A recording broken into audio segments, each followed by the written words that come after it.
आज हम क्या करेंगे, इसमें पीवाईक्यू सॉल्व करेंगे। जो हमने अभी तक जितना भी पढ़ा है उससे रिलेटेड टॉपिक वाइज ये पीवाईक्यू बने हैं।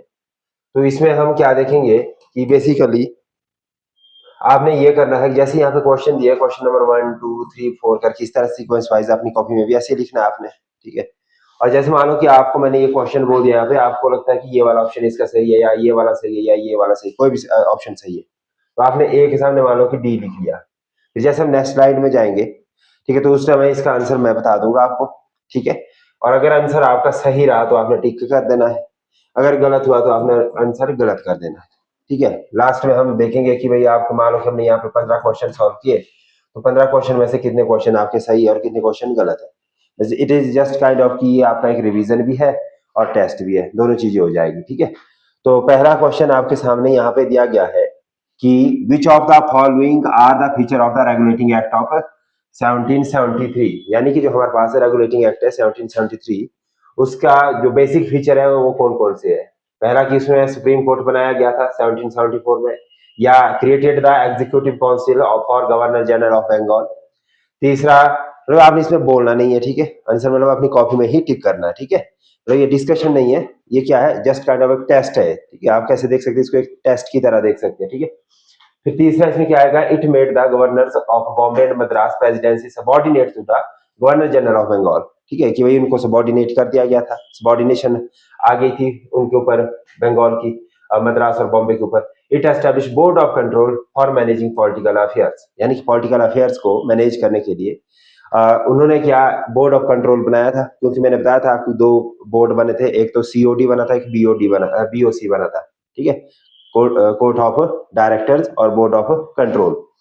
तो इसमें से आपको राइट ऑप्शन चूज करना है कि इसमें राइट ऑप्शन कौन सा रहेगा आपका। इसमें ओनली 2 एंड 3 एंड 4 रहेगा, या 1 3 एंड 4 है, या 1 2 3 है, या ऑल ऑफ द अबव है। कर दिया तीनों ने, चलो ठीक है। इसका हमने आंसर जो रहेगा इसका दैट इज 1 2 एंड 3, ठीक है, मतलब कि इसमें जो बोर्ड ऑफ कंट्रोल है वो इससे नहीं बनाया जाता, ठीक है। इसका राइट आंसर है 1 2 3 है। अब इसकी अगर हम एक्सप्लेनेशन की बात करें, ठीक है, तो आंसर तो हमने देख लिया कि भाई इन 1765 में क्या रहता है, ईस्ट इंडिया कंपनी है उसको प्योरली ट्रेडिंग फंक्शन के लिए दीवानी राइट्स दे दिए जाते हैं। कब, ये भी क्वेश्चन आता है कि जो ईस्ट इंडिया कंपनी है उसे दीवानी राइट्स कब मिलते हैं, तो दीवानी राइट उसे कब मिलते हैं, 1765 में मिलते हैं। और दीवानी राइट का मतलब है right over revenue and civil justice. कई बार ये भी पूछ लिया जाता है कि what is the Diwani right, तो दीवानी राइट क्या है हमारे पास, rights over the revenues and civil justice, and of कहाँ पे, बंगाल, बिहार एंड उड़ीसा, तीन जगह के लिए दिए गए थे। कई बार इसमें ऑप्शन में क्या दिया जाता है, बंगाल, बॉम्बे एंड मद्रास, तो इस तरह से ऑप्शन होते दिए हुए, है ना। तो आपको राइट आंसर टिक करना है, तो इसका मतलब है कि जो दीवानी राइट्स उनको इनिशियली 1765 में दिए गए थे, वो कहाँ पे दिए गए थे, बंगाल, बिहार और उड़ीसा में मेजरली दिए गए थे।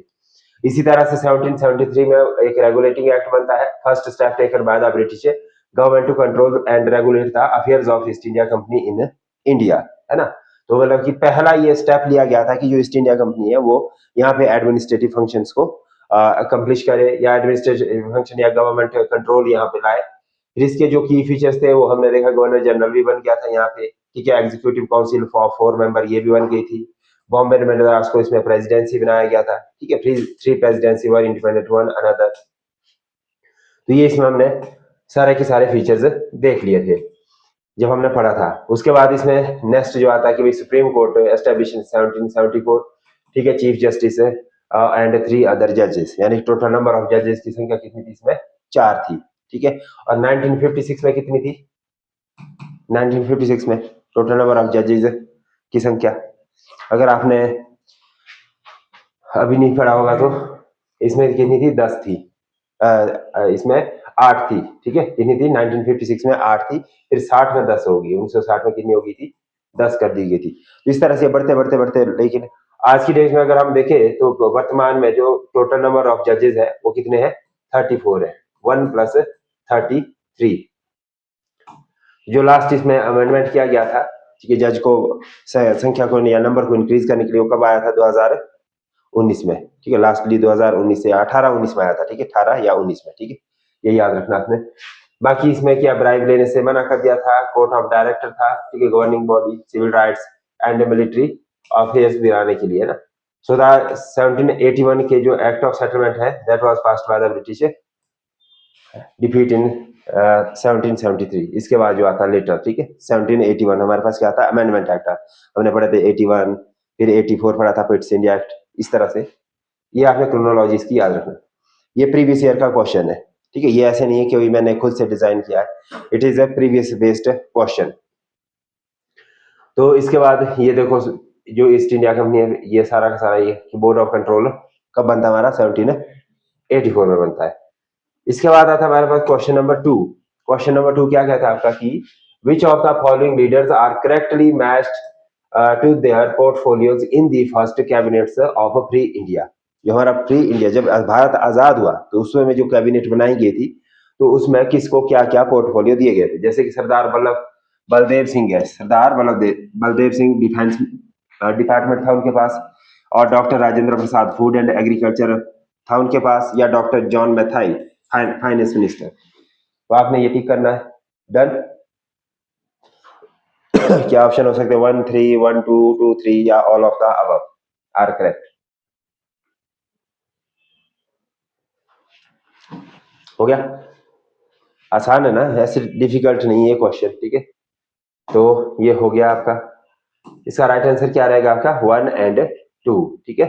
The first cabinet was as follow, ठीक है। अगर आप यहाँ देखेंगे तो ये हमारे पास फर्स्ट कैबिनेट है टोटल, ठीक है। तो इसमें आएगा जवाहरलाल नेहरू प्राइम मिनिस्टर थे, और सरदार वल्लभ भाई पटेल क्या थे, home and information broadcasting for state minister.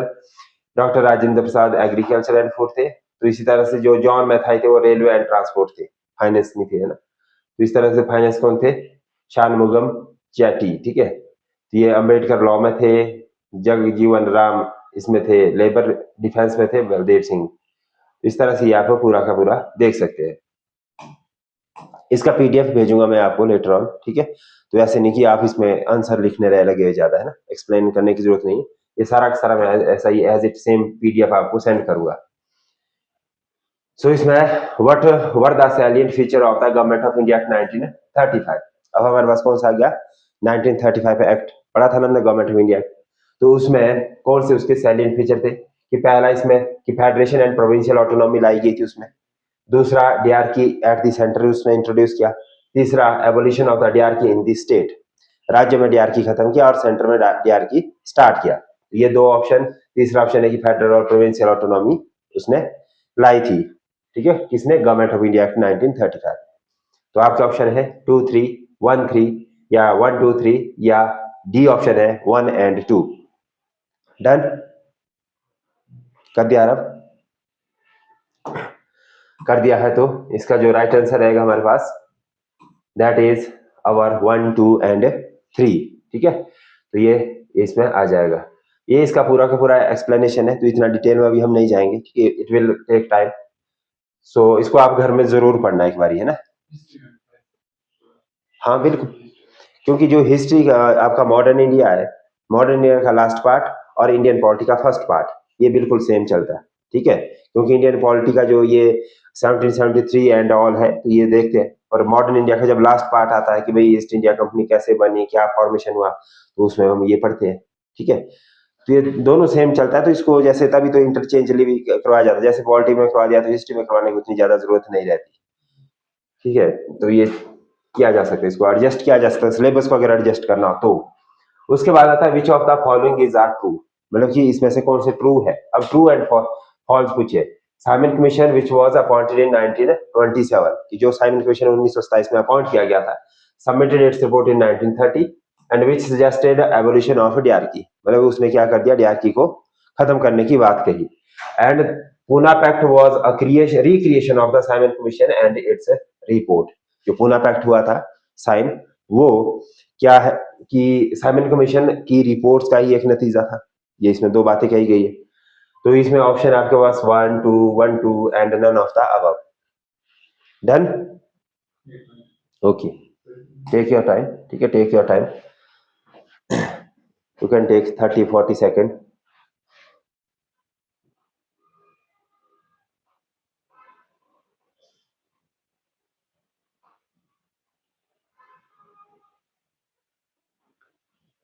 Done Shivani. So our right answer is only one. ठीक है, क्या रहेगा इसका? Only one is the right answer. ठीक है, क्योंकि पूना पैक्ट इसका रिजल्ट नहीं था। पूना पैक्ट गांधी और इरविन के बीच होता है। हाँ जी, गांधी और इरविन के बीच में जो समझौता होता है उसके रिलेटेड। हाँ बिल्कुल ठीक है। सो ये है हमारे पास यहाँ पे इट वाज नॉट इसमें पूरा का पूरा फिर एक्सप्लेनेशन दिया गया है। ठीक है, उसके बाद क्वेश्चन नंबर 5 है which of the following is are true regarding the Morley Minto reforms. अब ये किसके बारे में पूछा है? मॉर्ले मिंटो रिफॉर्म्स पूछ रहा है। ये भी हमने पढ़ी है। मॉर्ले मिंटो रिफॉर्म्स कब आती है? वेरी गुड, कब आती है? 1909 में आती है। ठीक है, so Satyendra Prasad Sinha became the first Indian to join the viceroy executive council.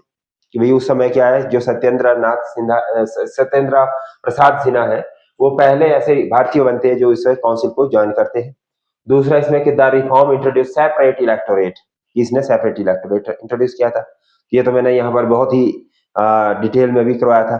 ठीक है, 1909 1919 में कैसे क्वेश्चन आते हैं और ये सारे के सारे क्वेश्चन सिविल सर्विस में पूछे गए। ठीक है, इसमें पूछे गए सिविल सर्विस। ऐसे नहीं कि ऐसे ही कोई एसएससी के क्वेश्चन उठाए। ये किसके हैं? सिविल सर्विस के क्वेश्चन एग्जैक्टली। ठीक है, तो अगर आप इन चीजों को समझ पा रहे हैं तो आप समझ सकते हैं कि जो आपका सब्जेक्ट का वेटेज है वो कितना इंपॉर्टेंट है। ठीक है, तो इसका राइट आंसर क्या रहेगा? डन कर दिया? कर दिया? हो गया आरव? चलिए आगे बढ़ेंगे हम इसमें राइट आंसर के साथ। सो राइट आंसर इसका क्या रहेगा? Both 1 and 2। ठीक है, तो इसका राइट आंसर क्या है? Both 1 and 2। तो भाई इसने देखो सेपरेट इलेक्टोरेट फॉर किसके लिए दिया था? मुस्लिम के लिए। और उसी तरह से वायसराय में पहले व्यक्ति ये बने थे जिन्होंने एग्जीक्यूटिव काउंसिल को ज्वाइन किया था। Then this is all about the explanation of this question. And question number 6 कहता है कि which of the following is are true regarding the government of India act 1919। भाई it abolished dyarchy introduced by 1909 Morley Minto reforms. कि जो 1909 में डीआरकी लाई जाती है उसे 1919 के एक्ट से खत्म कर दिया जाता है और it introduce direct election in the country. और जो भारत है, भारत में ये डायरेक्ट इलेक्शन वाला कॉन्सेप्ट यानी प्रत्यक्ष चुनाव प्रणाली को इंट्रोड्यूस करता है। ये इसमें बात कही गई है। तो बताएं आप इसमें ओनली 1 है, ओनली 2 है, बोथ 1 एंड 2 है, या नीदर 1 नॉर 2? डन?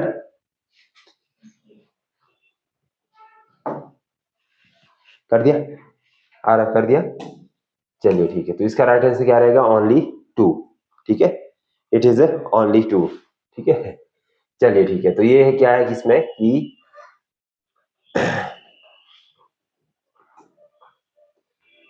ये सिंपली है कि भाई जो on August 20 1970 for the first time British government declared that it's objective was gradually introduction of a responsible government in India. ठीक है, हाँ डायरेक्ट इलेक्शन। हाँ इक्वल, मतलब कि आप अडल्ट फ्रेंचाइजी की बात कर सकते हैं उसमें, अडल्ट फ्रेंचाइजी है। पर उस समय जो ये डायरेक्ट इलेक्शन हुए थे वो मतलब उसमें क्या था कि उसमें कुछ सिलेक्टेड पीपल्स थे। ठीक है, उसमें ऐसे नहीं थे कि जैसे आज डेट में तो अडल्ट फ्रेंचाइजर है कि 18 साल से ऊपर कोई भी कर सकता है। जब उसमें इलेक्शन के लिए इसमें बात कही गई थी तो उसमें कुछ नॉमिनेट मतलब कुछ सिलेक्टेड पीपल्स थे, जैसे कि रिच हो गए या जो आपके मिडिल मैन हो गए, सॉरी ये जो आपके आप या थे जमींदार वगैरह हो गए। ठीक है, मनी लेंडर हो गए। तो इस तरह से कुछ सिलेक्टेड या highly educated highly qualified person हो गए, तो उनको इसमें पार्टिसिपेट करवाया गया था। बाकी ऐसे सभी को नहीं था इसमें अधिकार। तो इसके बाद नेक्स्ट हमारे पास क्या आता है? Which of the following is are true regarding the charter act of 1833। Charter act जो 1833 आता है उसका बेसिक फीचर क्या है? पहला कि laws made under the act 1833 were called regulations. मतलब यहाँ के बाद क्या हमने जितने भी कानून बनाए उसको रेगुलेशन का कहना शुरू किया। And it made the East India Company a commercial as well as administrative body. कि इस एक्ट से हमने जो ईस्ट इंडिया कंपनी है उसको कमर्शियल प्लस एडमिनिस्ट्रेटिव दोनों, ठीक है, व्यापारिक और प्रशासनिक, इसको क्या बोलते हैं? व्यापारिक और प्रशासनिक अधिकार दे दिए या जिम्मेवारियां दे दी, रिस्पॉन्सिबिलिटी दे दी। Done, everyone done? सो इसका राइट आंसर क्या रहेगा? नेदर वन नॉर टू, तो ये दोनों नहीं है इसमें, ठीक है, क्योंकि रेगुलेशन तो है ही नहीं है ना इसमें। रेगुलेटरी एक्ट तो हमारा कब बन गया था? 1773 में। इसके बाद चार्टर एक्ट आए, फिर गवर्नमेंट ऑफ इंडिया एक्ट आते, इस तरह से चलता है, इंडियन काउंसिल एक्ट, फिर गवर्नमेंट ऑफ इंडिया एक्ट। तो इस तरह से जो कमर्शियल एंड एडमिनिस्ट्रेटिव बॉडी है इससे पहले ही बन गई थी, ठीक है। उसके बाद आता है हमारे पास next question number 8, which of the following is are true regarding the charter act of 1853। यानी कि जो हमारे पास चार्टर एक्ट 1853 आता है, ये लास्ट एक्ट भी होता है वैसे ना, उसके बाद 1858 में आ जाता है, जो हमारा क्या होती है स्पॉय म्यूटनी 1857 में हो जाता है, फिर इसमें टोटल रिफॉर्म्स हो जाती है, फिर 1858 के बाद फिर जो कंपनी है वो कंपनी खत्म हो जाती है, वहां से फिर किसका रूल आ जाता है? क्राउन का रूल, इसका आ जाएगा फिर crown. So Act of 1853 was the last charter act and that made Governor General of Bengal as the Governor General of India। भाई इसने क्या कर दिया कि इसने जो गवर्नर जनरल ऑफ बंगाल है उस पोस्ट को खत्म करके हमारे पास यहाँ क्या ला दिया? जो governor general of India introduce कर दिया। दूसरा इसमें कि it combined the legislative and executive functions of the governor general council, ठीक है, क्या कर दिया? लेजिस्लेटिव एंड एग्जीक्यूटिव, लेजिस्लेटिव हो गए विधायी और एग्जीक्यूटिव हो गए कार्यकारी, जो फंक्शन है गवर्नर जनरल ऑफ काउंसिल के उनको कंबाइन कर दिया था।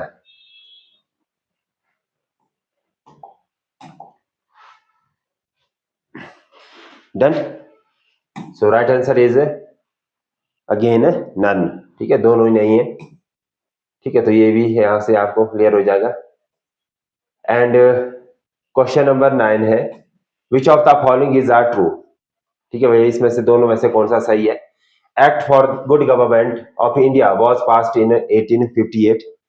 दूसरा, Lord Dalhousie became the first viceroy of India. मैंने ये बताया था कि भाई फर्स्ट कौन बना था, है ना, लास्ट कौन था, फर्स्ट कौन था, लास्ट कौन था, मैं कहा ये याद रखना, ये बहुत इंपॉर्टेंट है, ऐसा बोला था ना, तो ये भी आपको याद रखना है। Lord Dalhousie became the first viceroy of India और act of good government of India was passed in 1858। Done, so right answer is only 1, ठीक है, दूसरा सही नहीं है, क्योंकि जब ये स्पॉय म्यूटनी होती है तो उसके बाद सरकार पूरा का पूरा कंट्रोल कहाँ ले लेती है? क्राउन के हाथों में आ जाता है, और it abolished the East India Company and transferred the power of government territories and revenues to the British crown.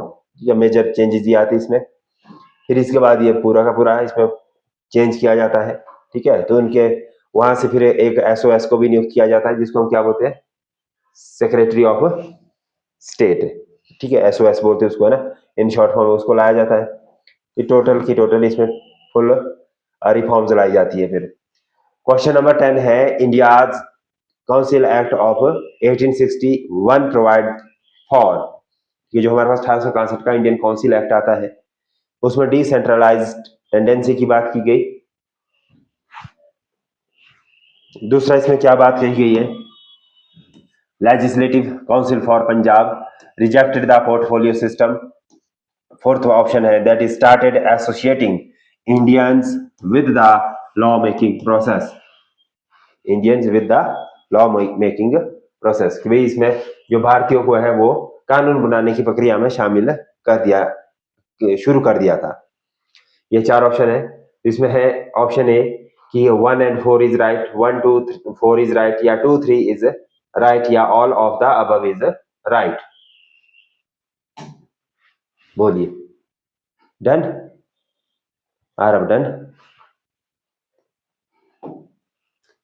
सो इसका राइट आंसर क्या रहेगा? 1 2 and 4, 1 2 and 4 is the right answer. ये यहाँ पे बताया गया पूरा का पूरा एक्सप्लेनेट करके, जिसको आप जरूर पढ़ लीजिएगा ना। उसके बाद नेक्स्ट हमारे पास क्या आता है इसमें?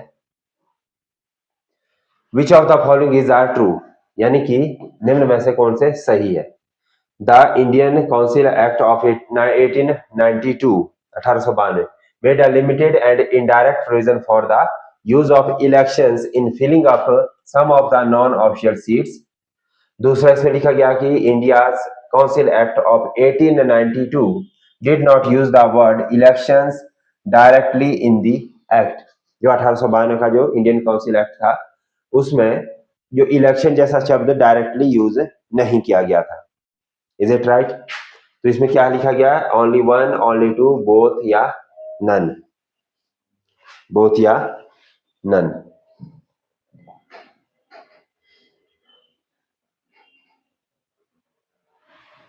हो गया?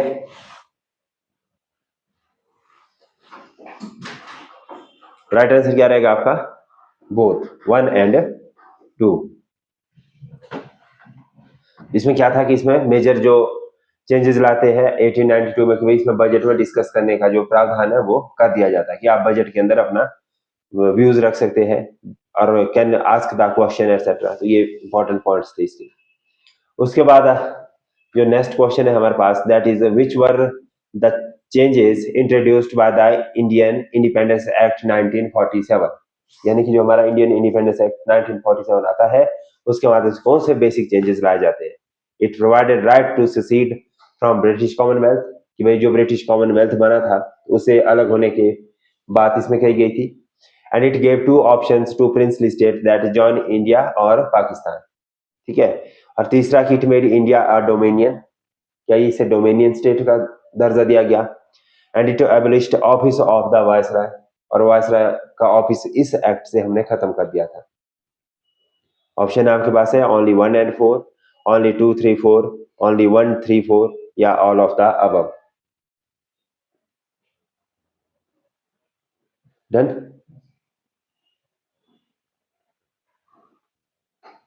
डन? सो राइट आंसर क्या रहेगा इसका? 1, 3 एंड 4। इसमें क्या कि जो ये ऑप्शंस है ये इसमें नहीं रखे गए थे 1947 के एक्ट में। तो ये नहीं,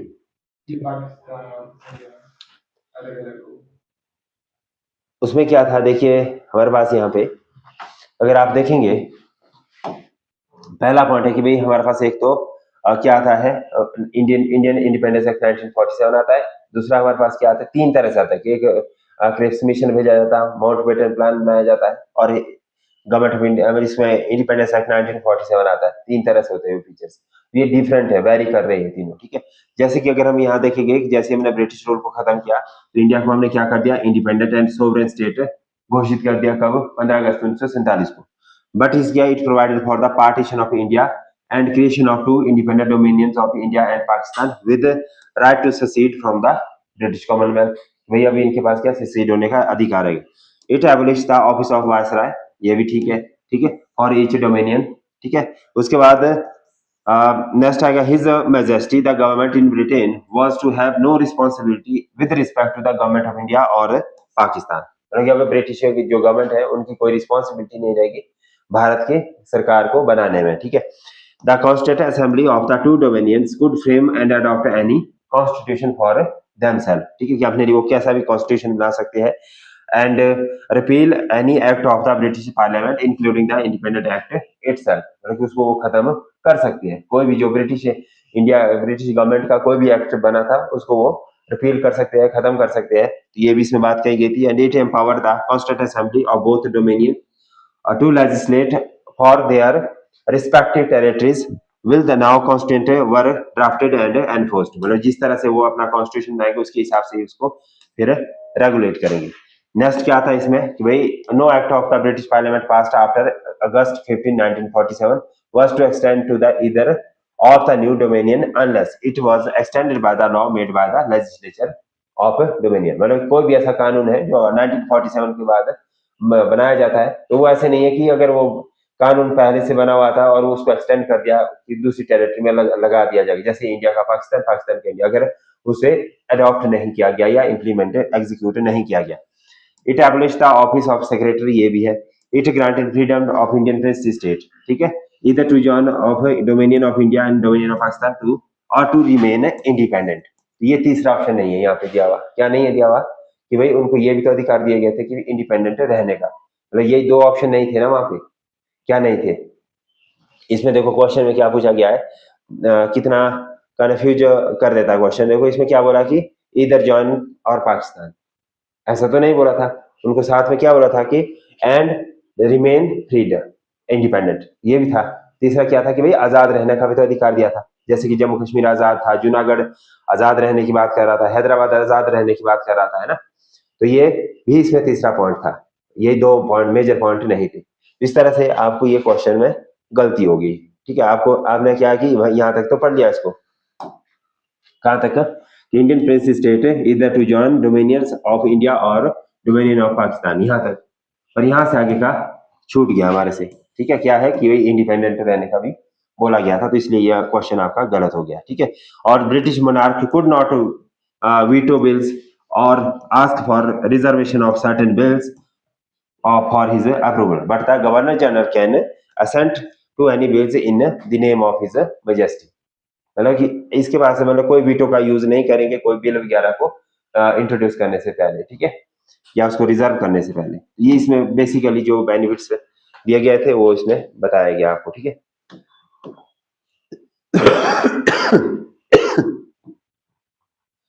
क्वेश्चन नंबर 13 है, who was the first governor general of dominion of India. कि पहले जो गवर्नर जनरल है वो कौन थे? लॉर्ड विलियम बेंटिक थे, लॉर्ड क्लाइव थे, या लॉर्ड कैनिंग थे, या लॉर्ड माउंटबेटन थे। ये तो बहुत ही आसान क्वेश्चन है, it is not very difficult. कौन सा आएगा इसका right answer? Option D, very good. ठीक है, क्या थे? लास्ट भी यही थे, फर्स्ट भी यही थे। ठीक है, इंडिपेंडेंट इंडिया थे। उसके बाद नेक्स्ट हमारे पास क्या आ जाता है, question number 14, which of the following amendment act amended the preamble of the Indian constitution. यानी कि निम्न में से कौन सा जो एक्ट है वो हमारे प्रियम्बल में संशोधन करता है, अमेंडमेंट लाता है। 44th है, 42nd है, 56th है, या it was never been amended.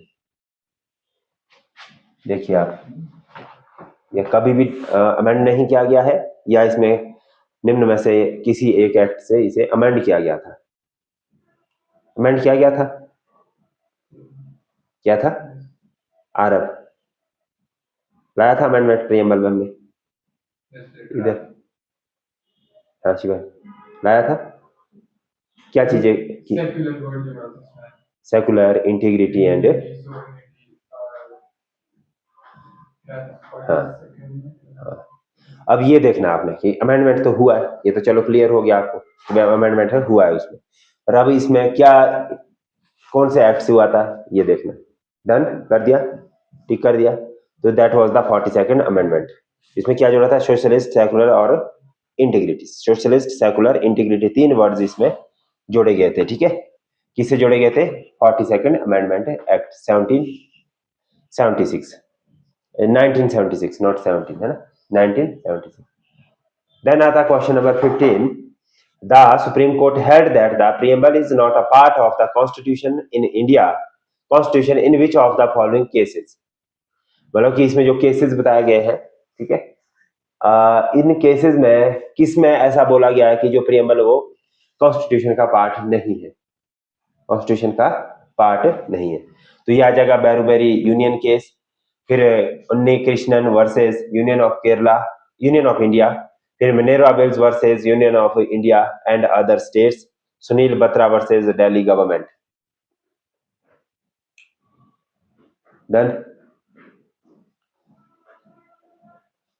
हो गया शिवानी? इधर इसका राइट आंसर क्या है? उन्नी Krishnan versus union of India. इसमें ये जो इसका करेक्ट आंसर बैरूबेरी रहेगा। ठीक है, ये इसमें गलत टिक हो गया यहाँ पे। ठीक है, ये वाला गलत है, इसका यही राइट आंसर रहेगा ए, बैरूबेरी। ठीक है, इसमें मेजर केसेस एक बैरूबेरी चलता है, एक मिनेरवा मिल चलता है, और एक केशवानंद भारती चलता है इस डिबेट्स के ऊपर, है ना। हाँ जी, तो ये केशवानंद भारती से पहले का केस है बैरूबेरी। ठीक है, तो इसलिए ये देखो लास्ट में 1773 में केशवानंद भारती आता है, पहले कौन आ जाता है? बैरूबेरी आ जाता है। तो इसने कहा था कि not the part of India, पर सुप्रीम कोर्ट ने कहा कि भाई है पार्ट। ठीक है, तो ये आपने राइट आंसर चेक कर लेना। ठीक है, तो ये यहाँ पे क्या आएगा इसका राइट आंसर? ए। देन आता हमारे पास, consider the following statement about the preambles of the constitutions and state, which of them are correct with the help of given code with the help given code, ठीक है। इसमें ऐसे नहीं है कि अगर गलत हो रहे हैं तो इसका ये मतलब नहीं है कि अब आपने इसको अपने उससे ठीक कर देना है ना, ये नहीं करना, ठीक है। क्योंकि ये आपके लिए ही खतरा है और आपके लिए ही फायदा है, ठीक है। अगर आप ट्रू नेचर में बताओगे तो मैं उसी तरीके से पढ़ाऊंगा आपको आगे वाले लेक्चर्स। अगर आपको मान लो कि अच्छे मार्क्स आएंगे तो मैं समझूंगा कि जो मेरा आज तक का तरीका है वो बढ़िया चल रहा है और उसी तरीके से मुझे आगे बढ़ना। टेस्ट लेने का मतलब होता है कि एक तरफ आपको चेक करना, दूसरी तरफ अपने आप में चेंजेस लाने। टेस्ट मतलब यही होता है, ठीक है, ज्यादा इसमें कुछ नहीं होता। मतलब दोनों तरफ की इम्प्रूवमेंट होनी चाहिए। मतलब टेस्ट का मतलब ये नहीं कि स्टूडेंट की ही इम्प्रूवमेंट हो, टीचर की भी हो, क्योंकि टीचर को भी अपने वे ऑफ टीचिंग में चेंजेस लाने चाहिए। अगर मान लो कि उनका बच्चा समझ नहीं पा रहा चीजें, मुझे तो ये लगता है, हो सकता है कि मैं आपको पढ़ा तो रहा हूँ, ठीक है, और मुझे लगता है कि भाई मैं तो सब कुछ अच्छा पढ़ा रहा हूँ, पर आपको वो समझ ही ना आए, तो इसका मतलब क्या है कि मुझे कुछ ना कुछ चेंजेस लाने पड़ेंगे जिससे आपको चीजें आसान हो, समझ आए, ठीक है। तो इसीलिए इसमें ऐसे नहीं करना आपने कि मैंने ज्यादा नंबर लेने हैं और कुछ क्वेश्चन ठीक कर दिए जानबूझ के ना, तो उससे losses will be beared by you only, ठीक है, नॉट बाय मी। तो ये यहाँ पे consider the following statement about the preambles of the constitution and state which of them are correct with the help given code. पहला है कि the objective resolution passed by the Pandit Nehru ultimately become the preamble, ठीक है, जो resolution लाया था पंडित नेहरू जी ने तो वही बाद में हमारा प्रीएम्बल बन गया। And it is not justiciable in nature, तो ये जस्टिसेबल नहीं है नेचर, ठीक है। And it can not be amended, और इसे अमेंडमेंट नहीं किया जा सकता। तो ये आपके पास ऑप्शन यहाँ पे दिए गए हैं और it is very easy question. ये तो करवाया ना पूरी तरह से, चलो वो केस वाला उतना ज्यादा मैंने डिस्कस नहीं किया था यहाँ पे, उसको मैंने मोटे मोटे तौर से बताया था, बट ये तो डिटेल्स में बताया गया है। डन। तो इसका राइट आंसर क्या रहेगा, दैट इज ओनली 1 एंड 2, ठीक है। क्योंकि जो अमेंडमेंट की बात आती है वो तो हम अभी पढ़ ही चुके, तो इसका अमेंडमेंट किया जा सकता है। Which of the following term is not used in the preamble of our constitution? ये तो अभी अभी पढ़ के आया हूं, ठीक है। रिपब्लिक, इंटीग्रिटी, फेडरल, सोशलिस्ट, कौन सा इसमें नहीं यूज किया गया है? क्वेश्चन नंबर 17 हो गया। सो राइट आंसर क्या रहेगा इसका, सी, फेडरल। फेडरल इसमें हमारे है नहीं है, बाकी सारी चीजें हैं। उसके बाद है question number 18, which one of the following liberties is not embodied in the preamble of the constitution of India? is not embodied in the preamble of the Constitution of India. Liberty of thought, liberty of expression, liberty of beliefs, and liberty of money. Done? It's very easy, है ना। तो last हमारे पास क्या है, वही इतना ही। इसमें total कितने दिए, thought, expression, believes, faith and worship की लिबर्टी हमें दी गई है, ठीक है। उसके बाद ये आई थिंक लास्ट क्वेश्चन भी हो सकता है इसका।